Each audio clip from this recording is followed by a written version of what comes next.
한국에 간 친구들이 많아서 빈자리가 많을 거라 생각했는데 여기만 빈자리가 있고 여기는 또 꽉득 찼네요.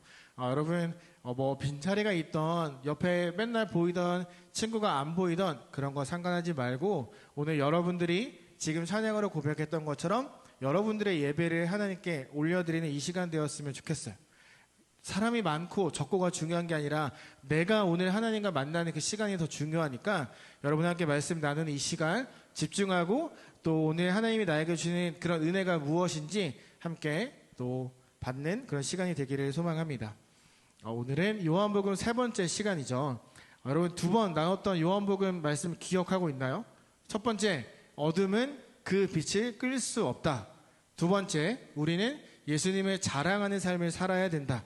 그래서 여러분들 말씀에 셀톡방이나 인스타에 올리기도 했고 또 예수님을 자랑하는 삶, 그 사랑을 보여주기 위해 지난주에 나누어 주었던 그 핸드폰 배경 사진을 했던 친구들도 분명히 있을 거예요. 여러분 이 두 가지를 잘 기억하면서 살아가세요. 그래야 매일의 삶 속에서 여러분에게 주시는 하나님의 은혜를 충분히 경험하며 살아갈 수 있어요. 오늘 우리가 함께 살펴볼 이 본문에는 예수님을 자랑하는 사람, 빛을 드러내는 사람이 어떻게 살아야 하는지가 기록이 되어 있어요. 특히 세례 요한을 통해서 빛을 빼앗아오지 않고 예수님을 자랑하는 삶이 무엇인지를 함께 살펴볼 건데 그 세례 요한의 삶이 여러분의 삶이 되기를 간절히 또한 소망합니다. 오늘 19절부터 28절까지 사실 우리에게 주는 메시지가 굉장히 많은데 저는 그중 딱 하나만 함께 나누려고 해요. 그건 뭐냐면 바로 증인의 삶이라는 거예요. 여기서 말하는 이 증인, 여러분 증인이 뭐죠? 내가 보고 느끼고 경험한 것을 그대로 전하는 사람이 증인이잖아요. 그리스도인을 다른 말로 말하면 증인이에요. 왜? 내가 경험한 예수 그리스도를 세상에 드러내는 사람이기 때문에 그리스도인은 곧 증인이라고 이야기를 해요. 여러분들이 학교에 가서 굳이 나 교회 다녀 이렇게 말하지 않아도 여러분의 말과 행동에서 자연스럽게 예수 그리스도가 드러나고 있었다면 그것으로 여러분은 증인의 삶을 살아가고 있었던 것과 같아요. 여러분, 우리는 왜 예수님을 그 말씀을 삶으로 드러내면서 살아야 될까요? 그건 여러분들이 이미 나는 증인으로 살겠습니다 라고 고백했기 때문이에요. 예수를 나의 구세주로 그리스도로 고백한 그 순간, 영접한 그 순간 여러분은 세상에 이렇게 선포한 거예요. 나는 죽을 때까지 예수 그리스도를 전하는 증인이 되겠습니다. 나를 구원해 주신 예수님을 말로 행동으로 드러내며 전하며 살아가겠습니다. 나는 평생 동안 예수 그리스도의 빛을 세상에 보이며 살아가겠습니다. 다른 말로 증인으로 살아가겠습니다 라고 고백한 것과 같다라는 거예요. 그리고 여러분은 그런 고백들을 실제로 해오고 있었어요. 왜냐하면 하나님께서 만드신 수많은 것들 중에 가장 아름답고 고귀하고 가장 좋은 것이 바로 여러분들이잖아요. 하나님의 형상을 닮아 지어진 우리가 가장 고귀한 존재들이잖아요. 비록 죄로 인해 하나님과의 관계가 끊어지고 멀어지긴 했으나 하나님이 그 관계를 회복하기 위해 굳이 나 때문에 이 땅에 오셨잖아요. 왜? 우리가 그만큼 소중하고 가치 있고 고귀한 그런 존재들이기 때문에. 그래서 예수님이 이 땅에 오신 거잖아요. 그런데 우리가 말씀대로 살아가지 못하는 순간들이 있었지만 그럼에도 하나님은 그 모든 나의 연약함 속에서도 영광을 받고 계셨고 함께 은혜를 드러내고 있었어요. 그걸 어떻게 확신하느냐? 여러분들이 지금 이 예배 자리에 나와 있으니까. 지금 제 카톡 핸드폰에 한국에서 온라인으로 예배를 드린 친구가 이거 캡처해서 보내기도 했어요. 우리가 어디에 있던지 간에 예배를 드리는 것, 예배 자리에 나오는 것, 그게 바로 여러분들이 삶에서 하나님을 드러내고 있었다는 그 증거예요.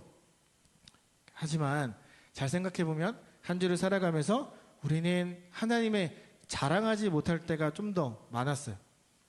왜 우리는 예수 그리스도를 삶으로 드러내지 못하며 살아갈까요? 그 이유는 그리스도인이, 이 증인이 어떤 모습으로 살아가야 하는지 잘 몰랐기 때문이에요. 말씀 보면 다 나와 있다고 하는데 솔직히 여러분 말씀 재밌어요? 어렵죠. 잘 안 읽힌단 말이에요. 그러니까 이 책을 보면, 성경을 보면 내가 어떻게 살아야 되는지 아는데 읽고 싶지 않은 거예요. 너무 어려우니까. 그래서 어떤 일이 생겼냐? 각자가 생각해 놓은 신앙인, 그리스도인의 모습들이 다 있는 거예요. 다른 말로 내가 만들어 놓은, 내가 메이킹해 놓은 그리스도인의 삶의 모습들이 다 다르다는 거죠.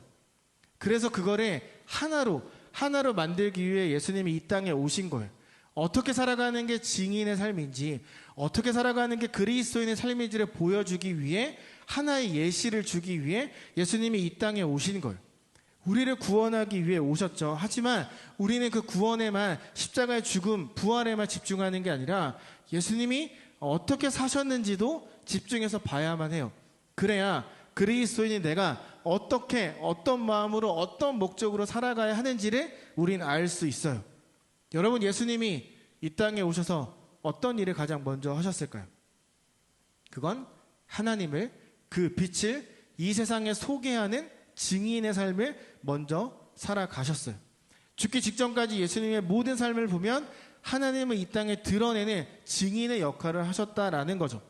그래서 우리는 예수님을 닮아가야 되는 거예요. 근데 문제는 그 당시 이스라엘 사람들이 메시아를 인정하지 않았다라는 거죠. 왜 예수님이 오셨는데 인정하지 않았을까요? 왜 예수님을 밀어냈을까요? 우리랑 똑같아요. 자기들이 그려놓은, 자기들이 메이킹해 놓은 하나님, 예수님, 메시아의 모습이 있었거든요. 머리로는 하나님을 너무너무 잘 아는 거예요. 예배 자리, 제사의 자리 빠지지 않고 다 나오는데 그냥 몸만 와서 앉아 있는 거예요. 내가 왜 예배를 드려야 되는지, 내가 왜 하나님 앞에 찬양을 해야 되는지 생각조차 하지 않고 머리로만 하나님을 믿고 있었기 때문에 하나님이 이 땅에 오셨는데 인정할 수 없었던 거예요. 내가 그려놓은, 내가 만들어 놓은 모습과 너무너무 달랐기 때문에. 그러니까 매일매일 말씀 묵상도 하지 않았던 거예요. 제가 큐티할 때마다 깜짝깜짝 놀라는 순간들이 있어요.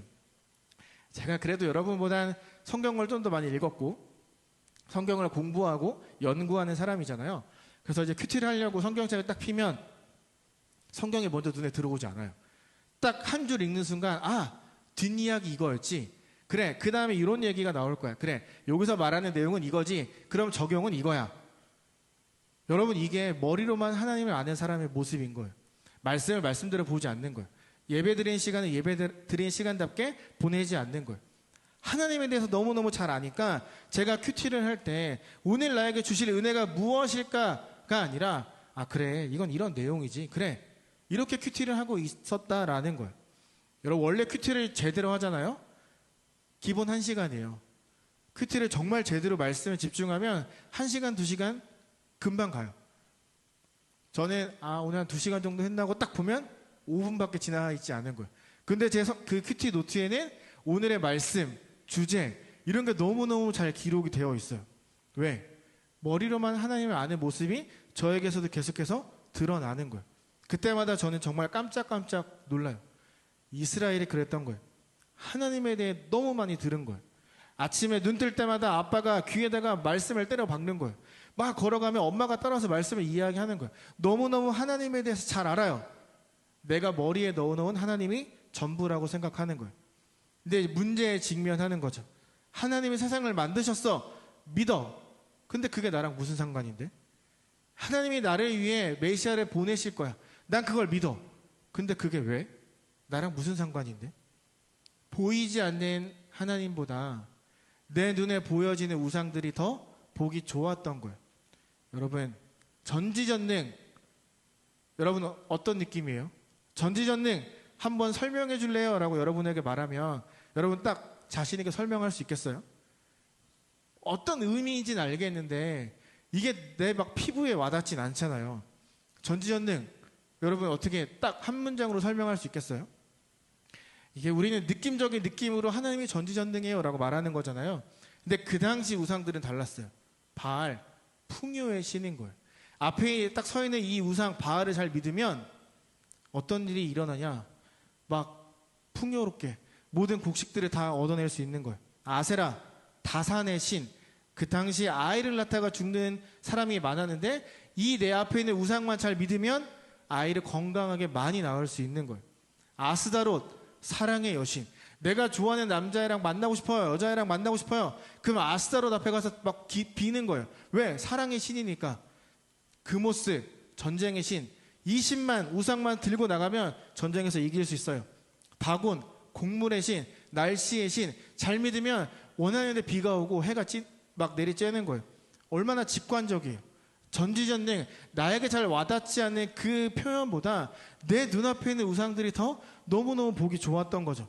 바알 잘 믿으면 농사가 성공 대박 나는 거예요. 다곤 잘 믿으면 막 비가 막 내리는 거예요. 그모스 잘 믿으면 전쟁마다 다 승리하는 거죠. 그렇게 만들어진 신들이 내 눈앞에 있다 보니까 전지전능이라는 너무나 추상적이고 잘 와닿지 않는 그 하나님이 나와 점점 멀게 느껴지게 되는 거죠. 내 눈앞에 있는 신들이 더 보기 좋았던 거예요. 그래서 하나님을 아는 지식만 머리에 넣어둔 채 모든 말과 행동은 내가 좋아하는 우상들을 따라가고 있었던 거죠. 여러분 잘 생각해보면 이거 지금 우리의 모습이랑 똑같아요. 여러분 우리도 보이지 않는 하나님보다 그냥 찾으면 모든 걸 다 찾을 수 있는 이 휴대폰을 의지할 때가 더 많지 않나요? 여러분 정보 찾을 때 어떻게 해요? 성경 모르는 거 찾을 때 어떻게 해요? 검색하잖아요. 쇼츠 보잖아요. 릴스 보잖아요. 여러분 우상의 형태는 모습만 다를 뿐 우리의 마음과 눈을 빼앗아 간단 말이에요. 이스라엘도 이런 휴대폰을 바알의 모습으로 아세라의 모습으로 만들어서 들고 다녔던 거예요. 형태만 다른 우상들을 그들이나 우리나 섬기고 있다라는 거죠.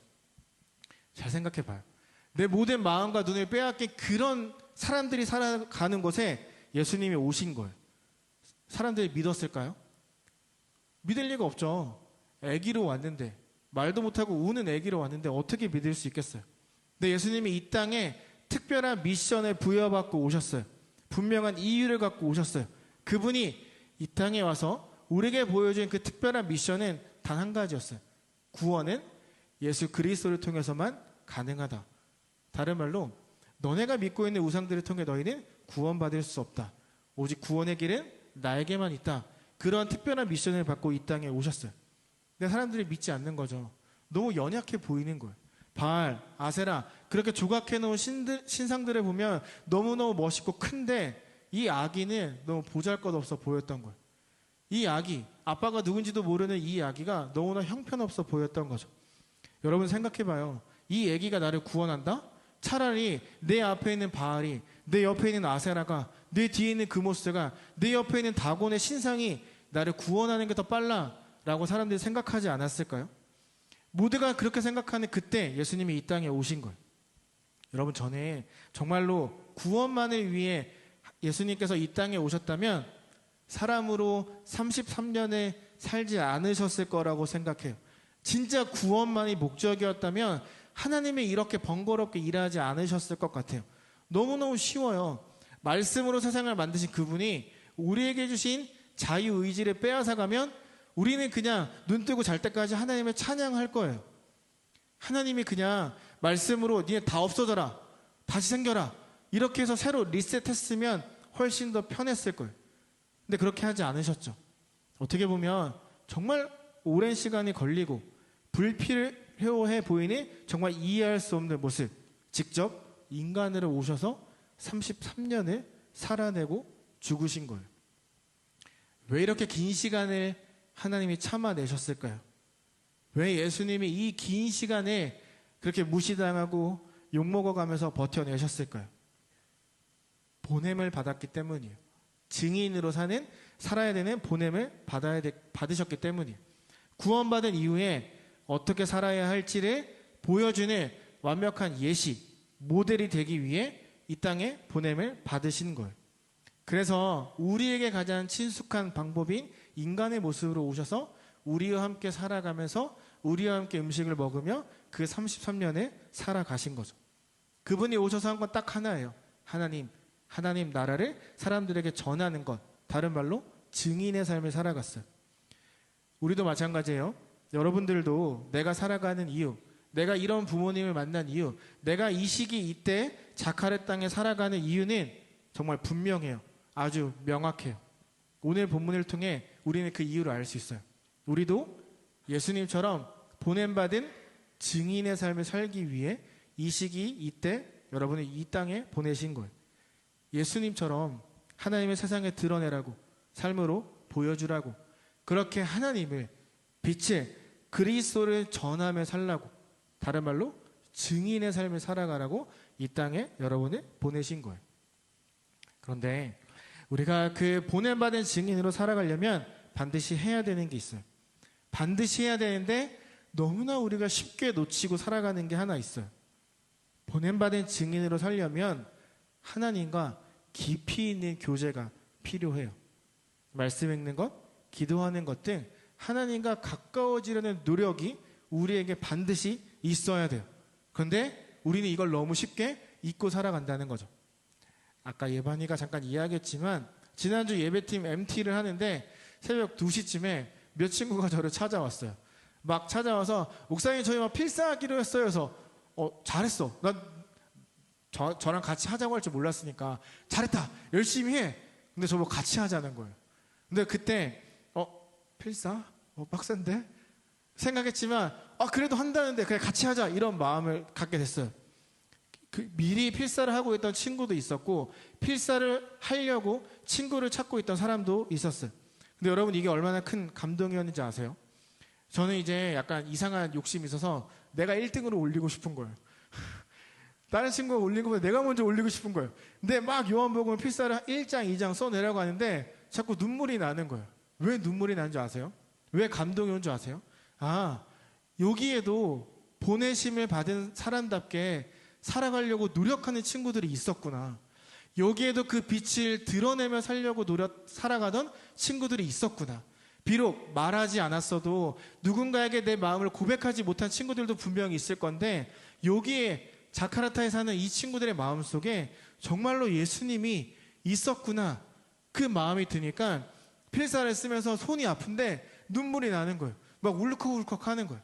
어젯밤에도 막 글 쓰면서 그래 우리 모두가 이렇게 보내심을 받은 증인답게 살아가면 너무나 좋겠다라는 마음이 들었어요.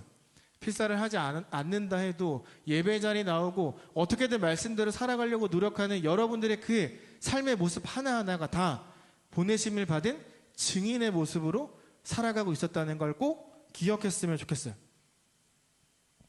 여러분 이 땅에 여러분의 보내신 분과 얼마나 친하게 지내고 있어요? 얼마나 가까워지려는 노력을 여러분 평소에 하고 있었어요?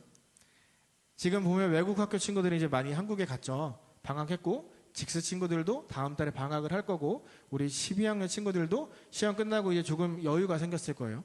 자, 여러분에게 한 가지 질문할게요. 여러분 그 방학 동안에 여러분에게 주어지는 그 긴 시간 동안에 여러분의 목표는 무엇인가요? 방학 때 뭐 하면서 지낼 건가요? 방학 자체가 혹시 목표예요? 방학만 해봐라 나 놀 거다 이런 마음인가요? 방학 때 여러분 뭐 하고 싶어요? 우리가 정말로 진짜로 보내심을 받은 사람답게 하나님과 가까워지기를 원한다면 그 나에게 주어진 많은 시간 동안 먹고 자고 놀고 이것으로 가득 채워서는 절대 안 돼요. 그 어떤 때보다 하나님과 더 가까워지려는 노력을 여러분 해야 돼요. 학교 다닐 때보다 솔직히 더 많은 시간이 주어지잖아요. 여러분 그 주어진 시간 동안 내가 무엇을 목표로 살아갈 것인지 한번 잘 생각해 보세요. 오늘 본문을 보면 정말로 많은 시간이 주어졌는데 그 시간에 먹고 자고 놀고 떠들고 이것으로 보낸 게 아니라 하나님과 보냈던 한 사람에 대한 이야기, 증인으로 살았던 한 사람이 등장해요. 바로 세례 요한이에요. 세례 요한이 자신에게 시간이 생길 때마다 하나님 앞에 나아가서 기도하고 하나님을 찾았어요. 그리고 그가 사람들 앞에서 말씀을 전하기 시작을 해요. 근데 세례 요한의 그 메시지를 듣고 좋아하는 사람들이 많아지기 시작했어요. 그래서 세례 요한이 눈을 딱 뜨면 앞에 사람들이 줄에 쫙 서 있는 거예요. 끝도 보이지 않는 사람들이. 나에게 세례를 달라고, 말씀을 전해달라고. 그러다 보니까 원래 사람들의 존경을 받고 있던 리더들이 점점 부담감을 느끼기 시작한 거예요. 저 사람들이 나한테 안 오고 세례 요한한테 가면 나는 힘이 약해질 텐데 어떻게 하지? 그래서 조사단을 꾸려서 세례 요한을 찾아가요. 3가지를 질문해요. 너 뭐야? 너 어디 출신이야? 2번째, 네가 엘리야야? 네가 메시아야? 세 번째, 네가 뭔데 세례를 주냐? 이 세 가지를 딱 질문해요. 세례 요한이 뭐라고 했을까요? 나? 아무것도 아닌데? 여러분, 세례 요한은 원하면 모든 권한을 가질 수 있었어요. 그러니까 지금 말로 이야기를 하면 슈퍼 아이돌이 될 수 있는 모든 조건을 다 가졌던 사람이에요. 여러분, 세례 요한이 뭘 하지 않아도 사람들이 자꾸 막 찾아오는 거예요. 세례 요한을 높여주는 거예요. 세례 요한 옆에는 그를 높여주는 사람들로 가득 차 있었어요. 그가 마음만 먹으면 정말 많은 사람들이 끌고 다니면서 막 영향력을 보여줄 수 있었어요. 근데 그가 이렇게 대답해요. 내가 누구냐고? 나 아무것도 아니야. 내가 엘리야 메시아냐고? 나는 아니야. 나는 내 뒤에 오실 진짜 그리스도를 전하는 소리, 증인이야. 이렇게 이야기를 해요. 이게 바로 보냄을 받은 사람, 증인으로 살아가는 모습이에요. 내가 경험한 걸 그대로 전하는 사람, 내가 그 자리를 빼앗지 않는 사람. 여러분, 세례 요한은 자신에게 시간이 있을 때 하나님과 함께 시간을 보내는데 다 사용했어요. 머리로만 하나님을 아는 게 아니라 가슴으로 하나님을 알기 위해서 매일매일 말씀도 묵상하고 기도하고 하나님을 찾아 나섰던 사람이에요. 그래서 모두가 다 그의 입을 주목하고 있을 때 나? 아닌데? 라고 당당하게 말할 수 있었던 거예요. 여러분, 처음 요한복음 시간에 이야기했죠. 사람이 그 빛을, 하나님의 자리를 탐했기 때문에 우리가 빛을 잃어버린 거라고. 세례 요한은 그 빛의 자리를 욕심내지 않았어요. 성경에 나오는 무수히 많았던 믿음의 사람들이 결국 마지막에 빛을 잃어버렸던 사람들이 굉장히 많았거든요. 하나님의 자리에 탐했던 사람들이 많았거든요. 여러분들이 닮고 싶어하는 솔로몬 역시 죽을 때가 되었을 때, 나이가 먹었을 때 하나님의 자리를 가로채고 자기가 빛으로 살아가려고 노력을 했단 말이에요. 여러분, 세례 요한이 그 빛을, 내 욕심을 다 내려놓고 내 뒤에 오실 예수님만 전하기 시작해요. 그렇게 할 수 있었던 게 바로 매일매일 하나님과 교제하는 시간이 있었기 때문이에요. 여러분, 만약에 세례 요한이 내가 누구냐고? 내가 엘리야냐고? 내가 메시아냐고? 넌 아닌 것 같은데 뭐 저 사람들이 그렇게 이야기하더라고? 이렇게 애매하게 이야기했으면 그날의 임급동이었을 거예요. 그날의 완전 조회수 폭발이었을 거예요. 모든 사람들이 다 찾아와서 우리의 메시아다 하면서 그를 막 높여줬을 거예요. 여러분, 일반적인 사람이었으면 이때 굉장히 우쭐거렸을 거예요. 나를 이렇게 생각한다고? 하면서 나를 드러내며 살았을 거예요. 제가 신학대학원 다닐 때 원우 회장, 그러니까 전교 회장이었어요. 그 신학대학원에 있는 1,400명의 전도사님들을 대표하는 역할이 저였어요. 전 처음에 그런 건지 몰랐어요. 근데 제가 말하는 게 자꾸 네이버 기사에 실리고 제가 말하는 게 라디오에 나오고 자꾸 저랑 막 뭐 송신대학교 신학대학원 원우 회장 양유석 뭐 이렇게 막 유튜브에 자꾸 나오고 막 말하는 것마다 기사가 되니까 그때 알았어요. 아, 내가 정말로 말을 조심해야 되는구나. 내가 이런 그런 권한을 갖고 있구나. 그리고 사람들이 지나갈 때마다 회장님 해주니까 제 마음속에 조금씩 우쭐거리는 마음이 생기기 시작하는 거예요. 처음에 이 많은 전도사님들을 사랑으로 섬기려고 선거에 나가서 회장이 됐는데 막 칭찬받고 사람들이 좋아하는 이야기를 듣다 보니까 지나갈 때마다 회장님 먼저 드세요 막 이렇게 자꾸 비켜주는 거 보니까 내 마음에 우쭐거리는 게 생기기 시작하는 거예요. 사랑으로 섬기려고 갔던 그 자리에서 사랑이 사라지고 섬김이 사라지고 회장인 나의 모습만 남아있게 되더라고요. 여러분, 사람들이 누군가를 나를 막 지켜 세워주면 우쭐거리는 게 일반적인 사람의 모습이에요. 실수할 수 있고 넘어질 수 있단 말이에요. 그런데 세례 요한이 그렇게 하지 않았어요.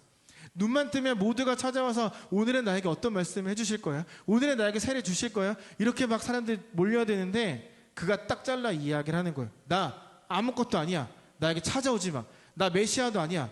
그가 이렇게 이야기할 수 있었던 건 그가 살아가야 될 이유, 내가 이 땅에 온 이유를 분명히 알았기 때문이에요. 세례 요한은 이렇게 생각한 거예요. 하나님의 나를 이 땅에 보내신 이유는 내가 오직 예수 그리스도를 소개해야 되기 때문에, 오직 예수 그리스도를 이 땅에 드러내야 되기 때문에, 잃어버린 빛을 사람들에게 돌려주어야 하기 때문에 나를 이 땅에 보내셨다라고 생각한 거예요. 그래서 단호하게 나 아니야. 나 예수님의 자리 빼앗지 않을 거야. 나 그 빚 끄지 않을 거야. 나는 나를 이 땅에 보내신 대로 그분을 드러내며 살 거야 라고 모든 사람들 앞에서 당당하게 말할 수 있었던 거예요. 여러분, 이 세례 요한이 전하는 메시지가 그 당시에 엄청난 힘이 있었어요. 그가 뭐라고 했냐면 회개하라, 천국이 가까이 왔느니라, 이렇게 이야기를 하거든요. 근데 이 말이 사람들에게 엄청난 충격이었어요. 왜냐면 사람들이 이렇게 생각하는 거예요. 내가 왜 회개를 해야 돼? 나 잘 살고 있는데? 나 하나님 잘 믿어. 제사도 잘 드리고 있고 뭐 안 빠져. 예배 자리에 맨날 나가는데? 앞에서 말씀 읽어줄 때 앉아서 아멘 아멘 하는데? 나 잘못한 거 없는데 내가 왜 회개해야 돼? 처음에 사람들이 이렇게 생각했어요. 그의 메시지가 사람들을 굉장히 불편하게 만들었어요. 왜냐하면 네가 살아왔던 삶의 방식이 잘못됐어. 너 하나님 믿는 사람 아니야. 그렇게 믿으면 너 믿음에 있는 사람 아니야 라고 세례 요한이 이야기를 했거든요. 만약에 제가 여러분한테 야, 너 왜 그렇게 신앙생활 하냐? 너 가짜야. 이렇게 얘기를 하면 여러분 상처받아서 그 다음 주에 교회 안 나오겠죠. 그리고 막 자유교회 목사 이상하다고 얘기하고 다니겠죠. 세례 요한이 모든 사람들한테 그렇게 이야기한 거예요. 오늘도 예배 자리에 갔다가 와서 아멘 아멘 하면서 온 사람한테 너 믿음 잘못됐어. 그렇게 믿으면 안 돼. 회개해. 이렇게 이야기를 하는 거예요. 사람들의 마음이 너무너무 불편했던 거예요. 세례 요한도 이 메시지를 전하는 게 부담되고 편하지 않았겠죠. 하지만 그는 이 소리를 끝까지 포기하지 않고 계속해서 이야기를 해요. 왜? 내가 매일매일 교제하며 만났던 하나님이 그에게 주셨던 마음, 그 은혜가 그거였기 때문이에요. 내가 매일매일 하나님과 교제하며 만났던 그 하나님을 자랑하고 싶었던 거예요. 내가 사랑하는 이 사람들이 회개해서 나와 함께 하나님과 영원한 나라에 살기를 원했던 거예요. 그래서 사람들이 듣기 싫어하는데도 가서 회개하라, 천국이 가까이 왔어 라고 강하게 선포할 수 있었던 거예요. 지난주 말했던 것처럼 그는 예수님만을 자랑하기를 원했어요. 그는 그 자랑의 방법으로 하나님을 고백하는 것을 선택한 거예요. 회개하라, 천국이 가까이 왔느니라. 이 말은 그 모든 사람들을 향한 선포이기도 하지만 자기 자신을 향한 고백, 선포이기도 했어요. 나도 매일매일 말씀 앞에서 나를 돌아보고 회개해야 된다. 우리 모두 다 하나님 앞으로 돌아가자. 그 고백을 한 거예요. 여러분, 정말 놀라운 일이 일어나요. 처음에 사람들이 듣기 싫어했던 이 외침, 내 모든 인생을 부정당하는 것 같은 이 외침을 듣고 사람들이 변하기 시작해요. 가서 싸우는 게 아니라 내가 뭘 잘못했지? 내가 뭘 놓치고 있었을까? 그걸 고민하기 시작하면서 회개하고 돌아오는 사람들이 많아지기 시작했어요. 여러분, 모두가 다 예스 할 때 딱 한 명이 노라고 외친 거예요. 하나님과 정말 가깝게 지내는 그 한 사람의 그 고백이 사람들의 굳어져 있던 마음의 틈을 벌리고 열어서 하나님의 사랑이 무엇인지를 깨닫게 만든 거예요. 모두가 다 아니야 라고 할 때 단 한 명만 맞다고 이야기를 했어요. 한 명만 하나님을 잘 믿었어요. 근데 여러분, 그 한 사람의 고백을 하나님이 사용하기 시작하신 거예요. 그 한 사람의 고백, 모두가 다 우리가 왜 회개해야 돼? 우리 잘 지내고 있는데, 우리 오늘도 예배 드렸잖아, 이렇게 말하고 있는데 그 한 사람 불편함의 외침이, 그 진짜 하나님 향한 그 고백이 사람들의 마음을 녹이기 시작한 거예요.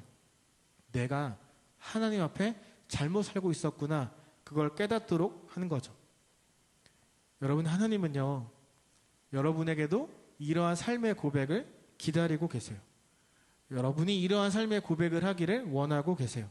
여러분이 한 주를 살아가면서 매일매일 하나님과 교제하며 받았던 은혜를 사람들에게 나누는 그 고백을 기다리고 계신다라는 거예요. 여러분, 지난 한 주 예수님을 자랑하며 살았어요. 우리가 지난주에 해야 됐던 자랑을 그 말씀에 휴대폰 배경화면으로 해놓고, 혹은 뭐 카톡 부사로 해놓고, 요한일서 4장 12절을 읽으면서 서로 사랑하는 마음을 갖고 우리 자유교회 공동체를 위해 기도하는 것이었어요.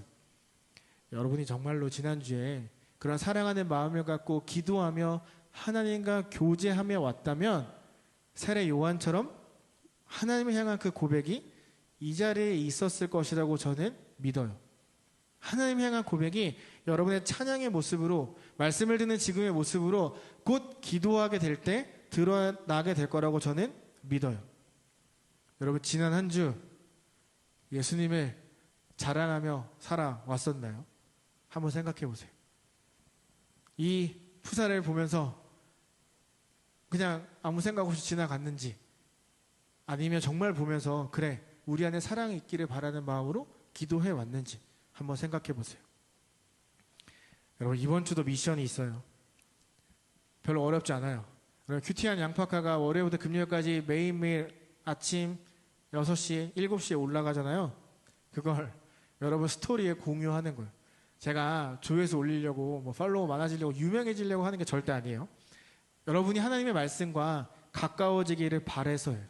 의도적으로 듣도록 하기 위해서요. 귀찮더라도 스토리에 공유하면 보게 되고 듣게 되거든요. 들어야 계속해서 하나님을 생각하게 되거든요. 여러분, 1분도 채 되지 않는 그 시간이 내가 예수님을 생각하게 만들고 내가 예수님과 더 가까워지게 만들 수 있다면, 55초밖에 안 되는 그 시간이 내가 하나님과 더 가까워지는 그런 기회를 제공한다면 충분히 투자할 만한 시간 아닌가요?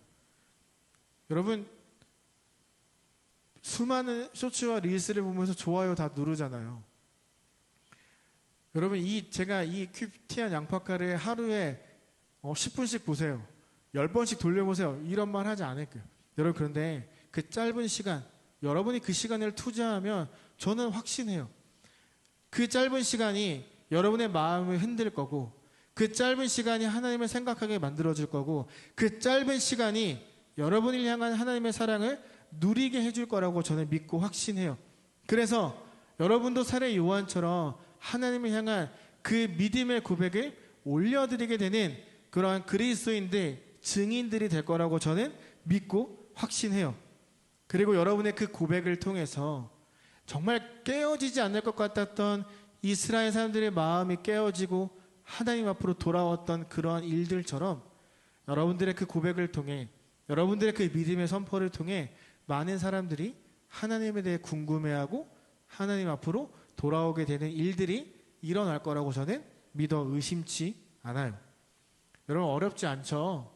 큐티한 양파카 1분 묵상 그냥 스토리에 공유하는 거. 여러분, 절대 저는 유명해지고 싶지 않아요. 그런 의미가 절대 아니에요. 여러분들이 그걸 보면서 오늘 내가 하나님과 하루를 말씀으로 하루를 시작한다, 그런 마음을 가졌으면 좋겠어요. 그 1분을 통해서 보내심을 받은 증인의 삶을 생각하고 묵상하는 은혜가 여러분에게 있기를 원합니다. 그리고 그 묵상을 통해 하나님을 향한 나의 고백이 있는 이번 한 주가 되기를 정말로 간절히 바라요. 여러분, 그 1분 투자하는 거 아깝다 생각하지 마세요. 1분 투자하는 거 귀찮아 이렇게 생각하지 마세요. 그 1분이 여러분을 세워줄 거고, 그 1분이 여러분의 믿음을 성장하게 만들어줄 거고, 그 1분이 여러분의 세례 요한처럼 이 땅에 하나님을 드러내는, 빛을 드러내는 증인의 삶을 살아가도록 분명히 만들어줄 거예요. 그러니까 여러분, 이번 한 주 살아갈 때 열심히 하나님 묵상하고 말씀 듣고 그렇게 하나님의 은혜를 경험하고 나눌 수 있는 그러한 자유교회가 되기를 예수님의 이름으로 소망하며 축복합니다.